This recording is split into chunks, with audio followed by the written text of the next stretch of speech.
Well, good morning, everybody. How are you doing? Pretty good stuff, huh?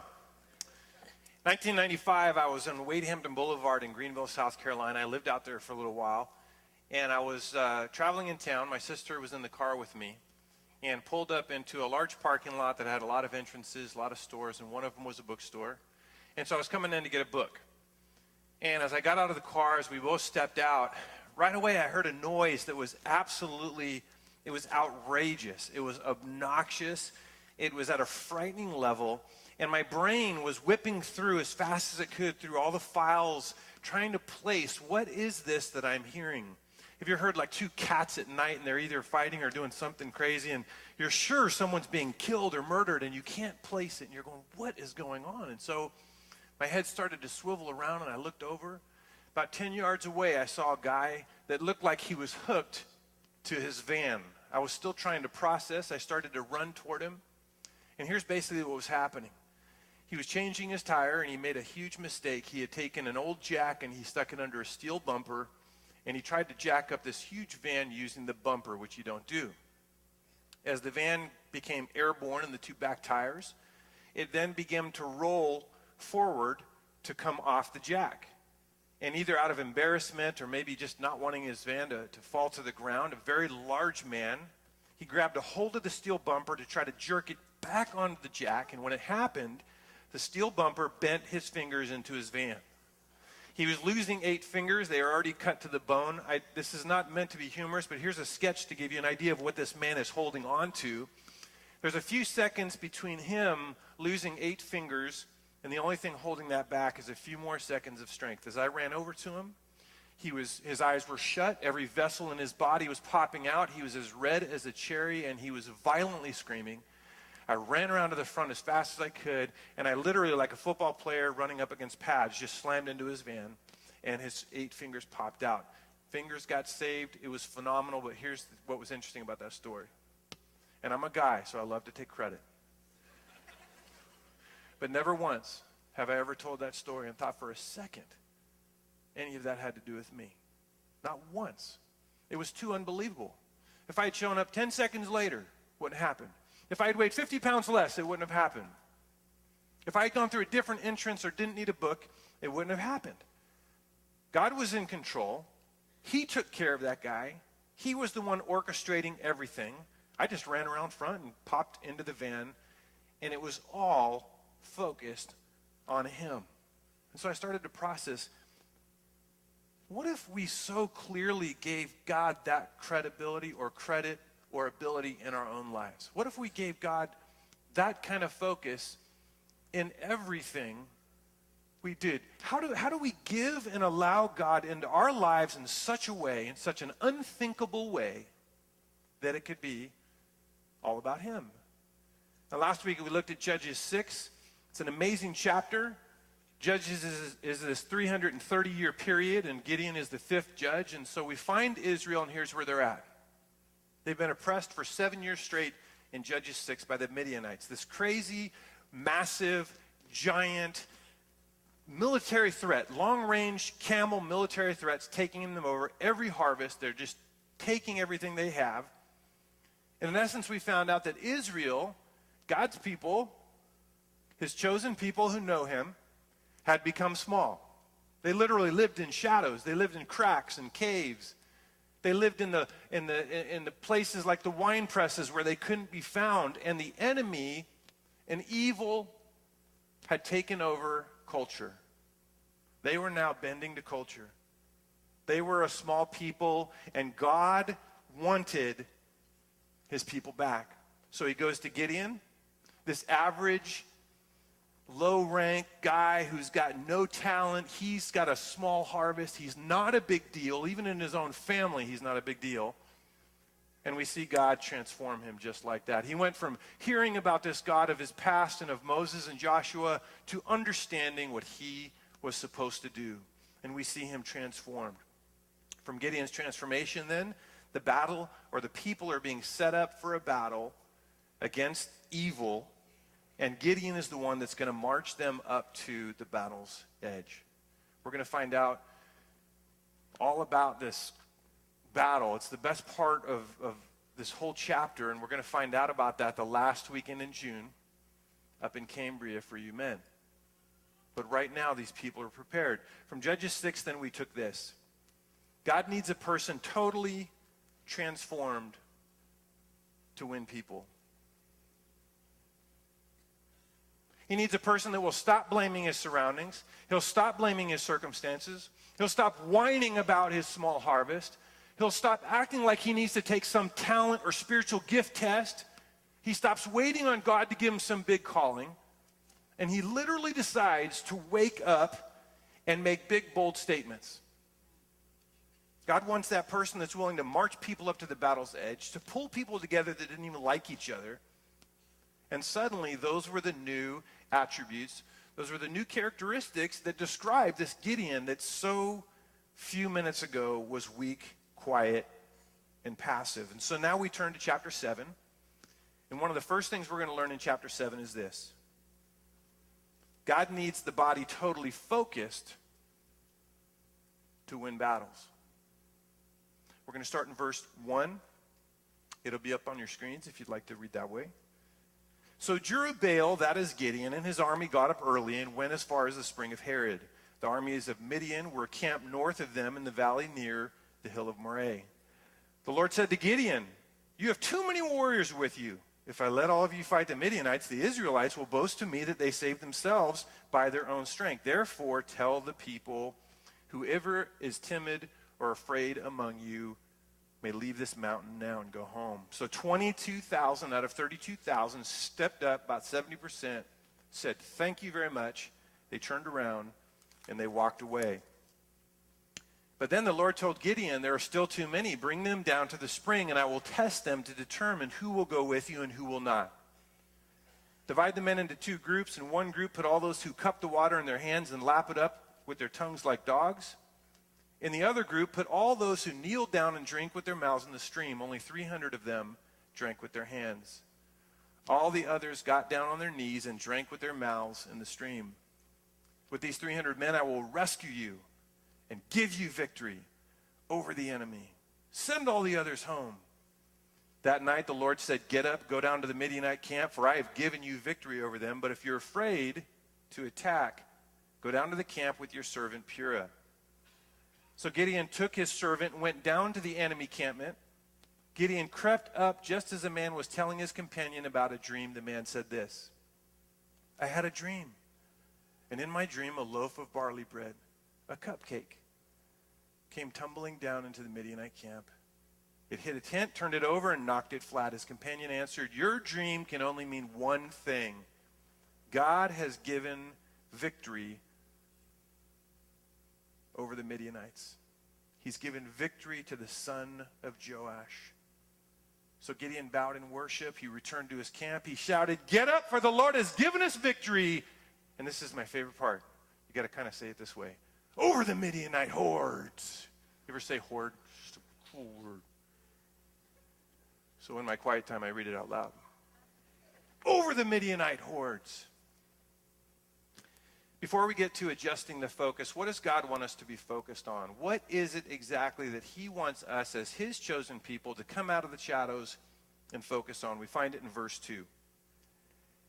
"If I let all you fight the Midianites, the Israelites will boast to me that they saved themselves." God wants our focus to be his lordship. Just as that man in that situation where 8 fingers is going to be gone, and he is totally rescued out of that situation in every way by God, and timing and everything.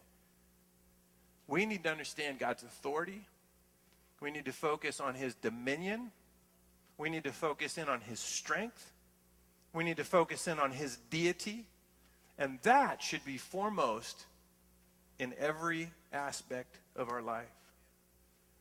If we're going to retake culture, if we're going to push back the enemy and reach more, if we're not going to be satisfied with status quo, if each of us would begin reaping a harvest again, wouldn't you like to just reap a big harvest? You think about your family and you think about work and you think about difficulty in life. Wouldn't it be great just to reap a big harvest? Wouldn't it be great to be more joyful and to not feel insignificant? To not feel like you don't have any strength. I don't have the talents, Lord. He says, you know what? It's going to start with my lordship. He wants to draw attention to himself. And so this becomes now the new focus of Judges 7. This audacious, crazy battle. What battle are you in right now? This audacious, amazing battle that's about to come is going to start with focusing on him. Well, what about my marriage? What about my children? What about my girlfriend? What about my boyfriend? What about my hobbies? What about my thoughts? You can't really be asking it in all those things, Lord. Yes, he is. I was thinking back, about 4 weeks ago, I went and I bought my wife a big bouquet of yellow roses. No, I'm sorry, they were yellow. They were like, I don't know what they were. They weren't roses, but they were yellow and they were spring. Tells you what I know about flowers. So it's beautiful. Like, how do you feel about me now? Okay? I don't do this enough, so I'm kidding. It's beautiful. I was proud of myself. And I had it all pictured when I walked in how this was going to go. I'm a guy. And so I walk in, and I'm so excited, and I walk in, and they're right here, and I handed them to her, and she takes them, and she looks at them, and I'm welling up. This is going to be great. This is going to be a great night. And then all of a sudden, she says, where did you get these? I was ticked. I didn't show it. I held on for a little while, and I'm like, I know and I literally said this. How lame is this? I have my places. I want to be mysterious. Don't ask me where I got them. Come on. I got you flowers, and now I'm waiting. Here comes the kiss. Here comes the hug. Here it all comes. She says, come on, where did you get it?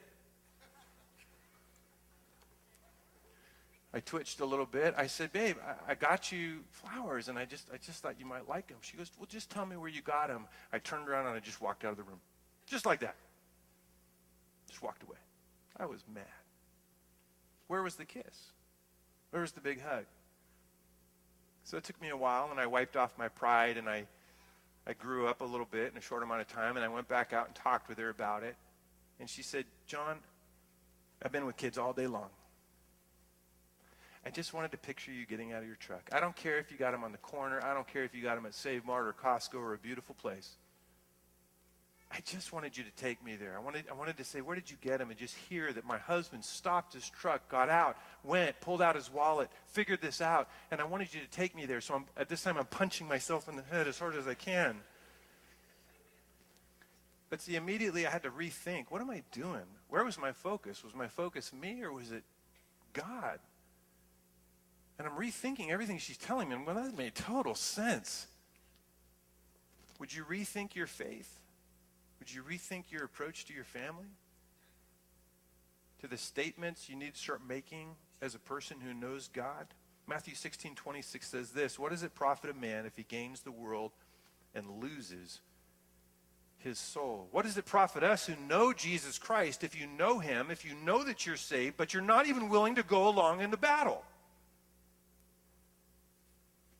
So God begins adjusting the focus. Now he moves from one, remember? He just transformed Gideon. So he's going to move from one, and now he's going to do a shift to 32,000 Israelites that he wants back. He wants them back. They're my people. They're God's chosen people. And so he shifts to this big giant group. But I do want to say this is going to sting a little bit. I was going through this, and I'm like, man, this stings. Like, sometimes I just don't like Scripture very much. I love it. I don't like it so much. It's hard to take in what I think God's about to teach us in my life. He adjusts the focus first by finding out who is attending but not committed. Verse 3. Therefore I tell the people, whosoever is timid or afraid may leave this mountain and go home. It was just a voluntary expression of the people's heart. He lobs a question out there, and he just voluntarily is going to let the people express their heart. Your walk of God is a voluntary expression of how you really feel about him. When I tell my kids once in a blue moon they don't have to shower, maybe they're swimming late on a summer night, and I say, just go get your PJs on, and they go, yeah. And they run through the house, and you can hear them turning corners, and drawers are opening, and they're yanking out PJs that don't match. And what does it say about their desire to be clean and take a shower? It's this voluntary expression. And so God is purposefully driving away this crowd. I was texting my friend Dale Yagi 3 days ago. He loves God, by the way. He's an awesome guy. But I've been trying to get him to the retreat every year for 8 years. So I'm texting him, and this is what we texted back and forth in inviting him to the retreat. Basically, come. And then it's already been determined. I'm texting this. It's already been determined in the heavens. And he texts back, not determined. So I text him, settled and consecrated. This is how guys text, ladies. We don't include any, small words. He texts back, not even close to consecration. So I text back this. I will now begin the process of reverse psychology, acting like I don't really give a darn if you come or not. So he responds, that's cold. I'm pushing him away, but what am I hoping? Hoping he'll come back. That's not what God's doing. It's not what Gideon's doing. He's pushing away the crowd, and he's not interested in the crowd. So this is what we're calling these people. We're calling them the crowd. There's our contemporary word for it. 22,000 of them got up and walked away. They were not interested in where God was going. These people were God's chosen people. They knew him. They were part of his people. And the first chance they had, they walked away. And you know what? As Christians, we got to realize something. When you get saved and when you invite Jesus Christ into your heart, it's the first day of your journey. It's the first day of your journey. It's not the big day. It's the first day. Salvation is now taken care of.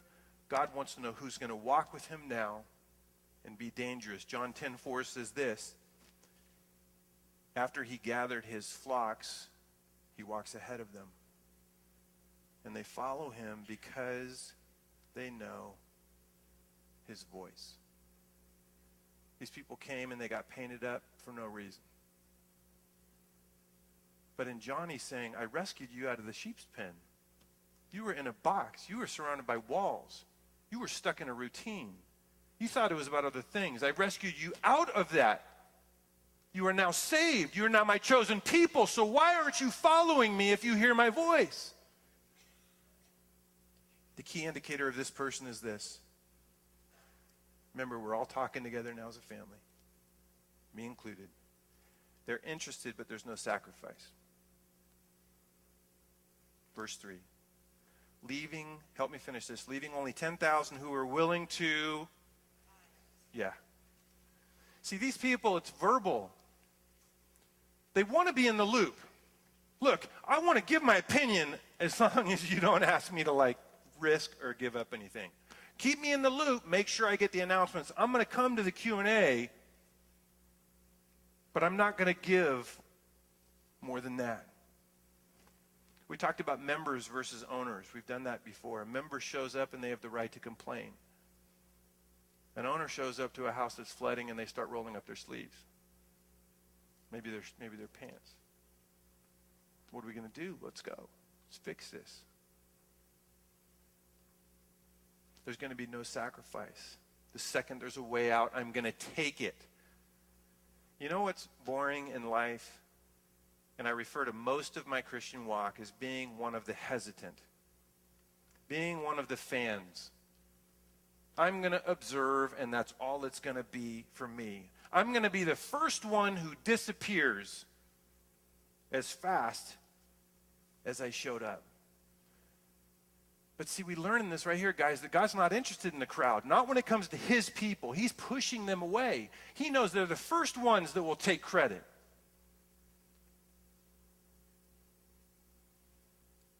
Paul was talking to Galatia in chapter 5, verse 7 of Galatians. And he says this.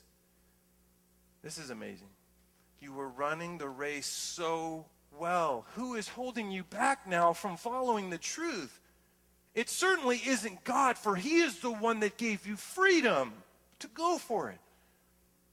The context is, why are you stuck in being who you were before you knew me?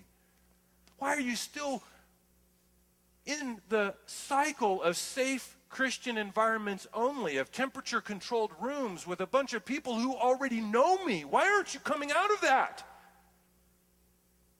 Certainly God didn't teach you that. And a lot of times Brand new saved people are the first to run fast and spread the word and risk something. So he adjusts the focus tighter now. So now you're really going to have to stiffen up and get your chin really strong, because this is when it started to hit me even harder. Next, he finds out who is committed but not vigilant.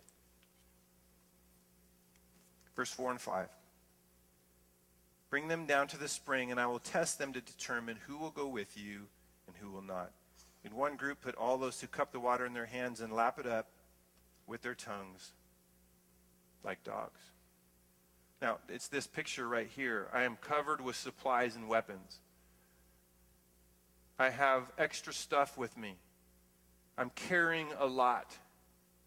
I'm thirsty. I'm scared. I can see 135,000 plus camels and aides, so much so about ready to attack on the lower ground that I can't even count them.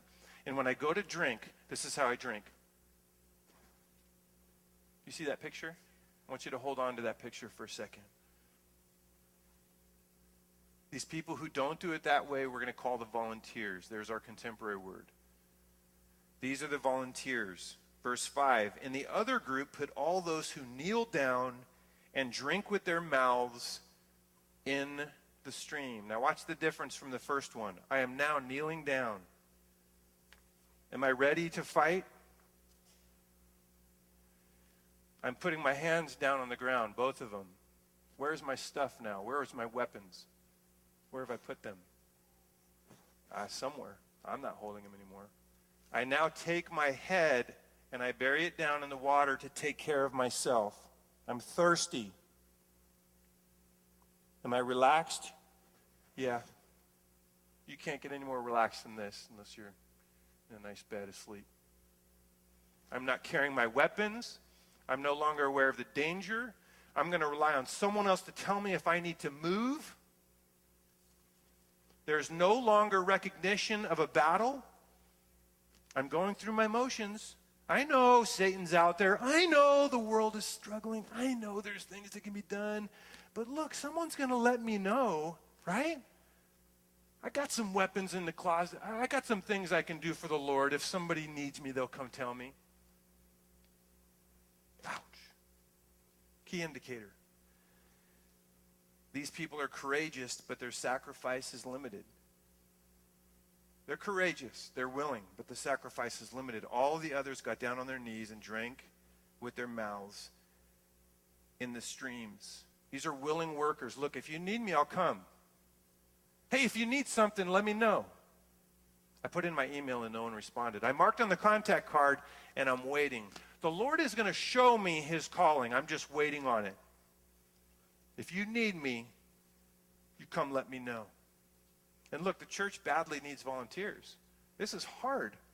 We're always asking for volunteers, but it's not God's standard. That is not his standard. The American church and how we set it up is not the same as his hope for who I will become and who you will become in your walk with him. Oftentimes, this person sits in council, maybe with a pastor. They brag about the Lord. Then they talk about a horrible relationship that they're in, or a horrible thing they're a part of. And when the pastor or counselor tries to say, well, let's deal with that, they say, no, I can't change that. Don't ask me to do that. I was just here to let you know that I'm hurting. It's limited. They're not going to make big moves. The key indicator is that they're courageous. Let me jump ahead there. I just missed where I was at. What this leaves now, from these 9,700 that are holding back, they were willing to fight, but they're holding back. What it leaves now is those people who are sold out and consecrated. It leaves behind the people who are sold out and they're consecrated to God. Verse 7, verse 6. Only 300 of the men drank with their hands. These were the set apart. These were the remnant. These were the people saying, look, I want to be a light on the hill, and that's going to be priority to me. These were the people that did not need a guarantee. They just wanted to bring glory to Jesus Christ. We're going to call these the soldiers. The Lord told Gideon in verse 7, with these 300, I will rescue you and give you victory over the enemy. Do you know now they are outnumbered 450 to 1? Do these people trust God? Are they gauging all of the details, and are they analytically setting it up to see how they will serve, or are they just saying, no, I'm in? Do they need a guarantee of safety? I don't think so. 450 to 1. See, lapping up and drinking that way was their mark of humanity. I'm noticing this gray patch coming through in the bottom here, and it's really bothering me. And it's a mark of something, right? Let's not say what it is. But this lapping of their hands, it's the mark of who they are. They're always ready. Their eyes are up. They're on alert. Life and hobby and other things are taking a second place to the fact that I'm already in the battle. I'm ready to go. I'm self-motivated to make big moves. I'm not going to wait for you. They're independently vigilant. Even their thirst, their comfort, they could have gotten down and rested. 9,700 others did. Their hobbies, their free time, it all came second to the fact that they were going to get involved and follow the plan and do big things for the Lord. 2 Timothy 2:4 says this: soldiers don't get tied up in the affairs of civilian life, for then they cannot please the officer who enlisted them. Does civilian life still go on? It does. Do they still like to have fun? Absolutely. Go camping, hang out with friends, laugh a little bit too hard? Absolutely. Do they still have hobbies? They do. But in compared to the enlistment, this is not going to be my focus. It's going to be the other way around. I was the guy waiting my whole life for a big calling. You know, I'm waiting for the Lord to show me, and yet what did Jesus Christ do on every single situation he walked up on? Did he walk up and wait? No, he started lapping like a dog. That was his humanity. Well, I'm kind of waiting on things that fit my skill set and my spiritual talent list that I just got pumped out from a computer yesterday. Yeah, that's what Jesus did. Well, this doesn't really fit me. Good luck, folks. That was me. That was most of my life. I thought Christianity was a season. I thought you pop in and then you pop out. Balance my life. It all makes sense. Everyone, good job. Way to go. Balance, yeah. I do it for a season and then I'm kind of out for a while. And then I looked at 2 Timothy 4. Paul says, I solemnly urge you to finish the ministry, to fully carry out the ministry. And then just a few verses later, he says this: as for me, my life has already been poured out as an offering to God. Pouring out of an offering, man, that doesn't sound like Christianity is a position. The time is near. I've fought the good fight. I've finished the race. I've remained faithful. That's what I've been pushing against my whole life. That's what he wants, because our true life, according to the word, is that we're designed to be in heaven for eternity, not here. We focus like this is eternity. The key indicator for this person is they are victorious with total sacrifice. Verse 7. And give you victory over the Midianites.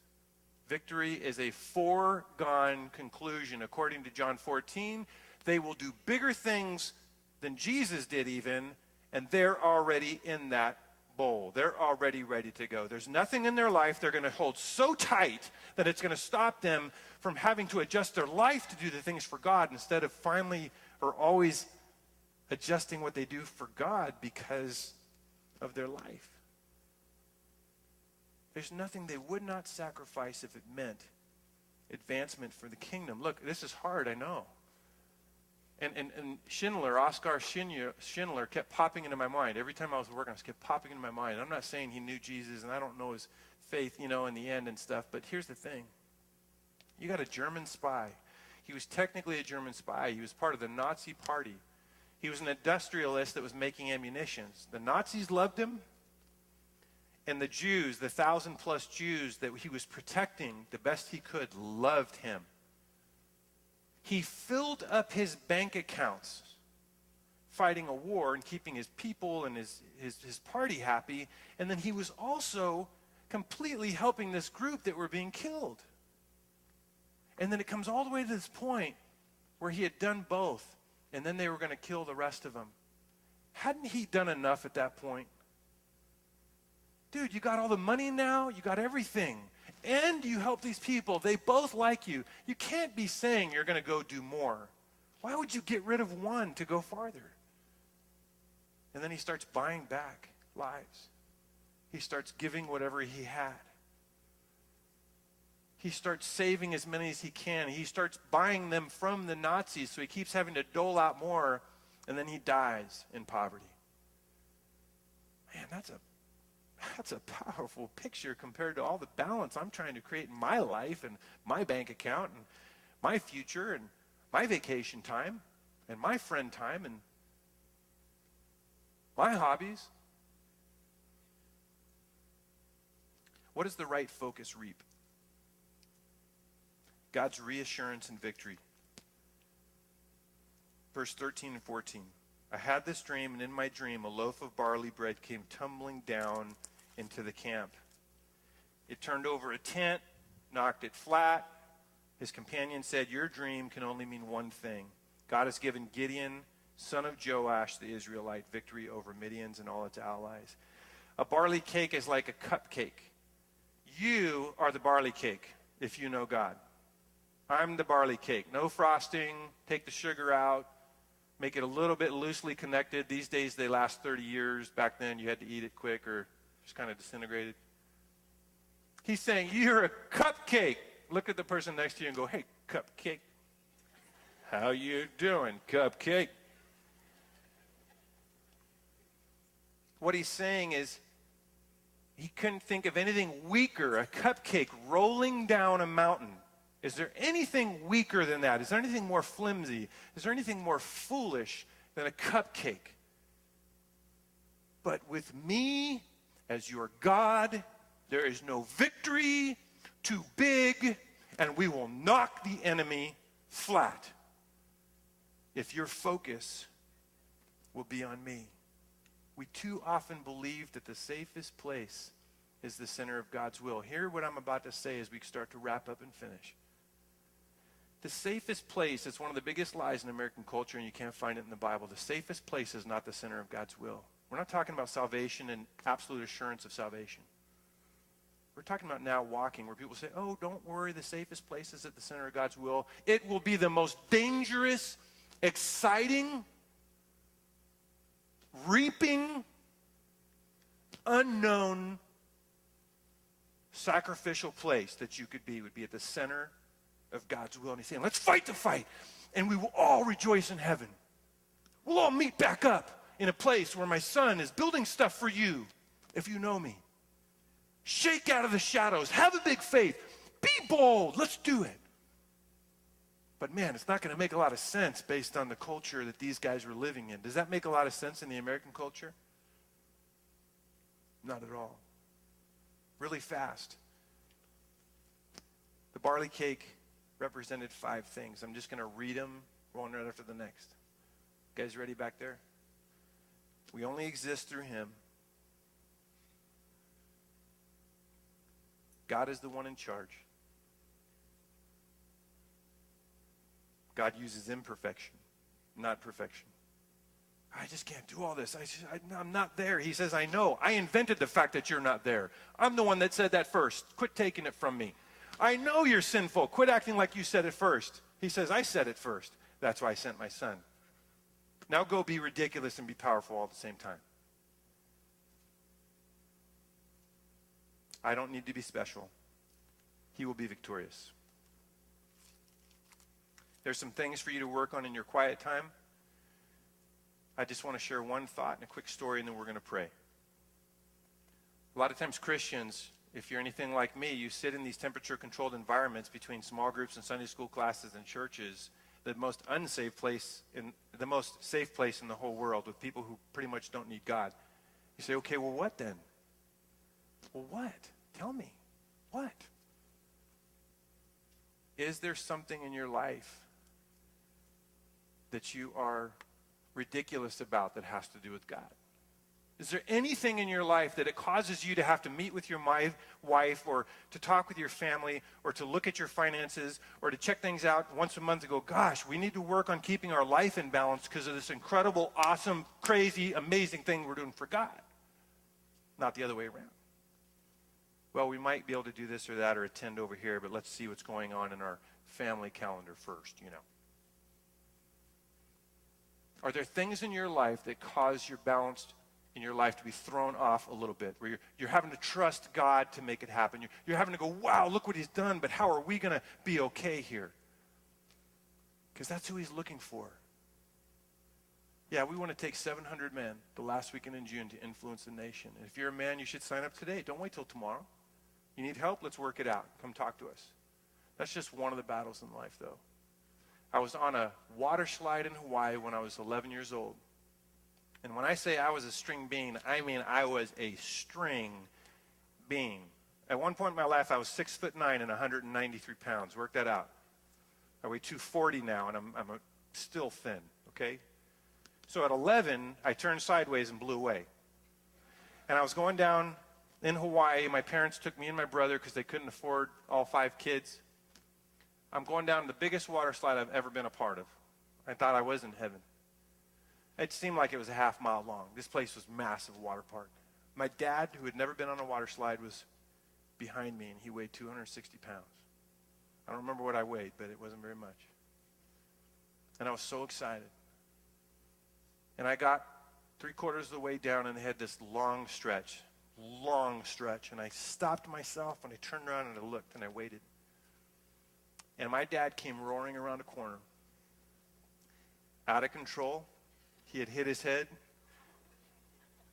Some of you are like, oh, maybe I shouldn't have laughed. He had an egg on his head this big. He was still conscious, but he was completely out of control. As he came around the corner, he almost went off a 40-foot drop. And it's just something he's never done before. He was moving so fast, I was literally afraid for my life. But I knew he was in serious trouble as a tiny little kid. I knew he was in very bad trouble. And I literally, I remember like it was yesterday, I stuck my arms, no muscles or nothing. I'm holding on, and I stuck my feet, and I'm just sitting there waiting. And it was the emptiest 10 seconds of my life. I was so scared. I know it sounds funny, but I was just so sure he would crush me. I was so sure I couldn't help him. I was so sure I wasn't big enough to stop him. To this day, I don't remember the collision. He says I saved his life from going off the next thing. We landed in the water at the bottom. There was blood in the pool. It was gross. But all I can tell you in that moment was the only thing I cared about was my father. Didn't make any sense to me. I had no idea how in the world. Didn't know what I was going to do. Thought I was going to die. But all I cared about in that moment was my dad. For some reason, I abandoned everything else. And the look on his face when he looked at me coming up out of the water. How do I do that now with God?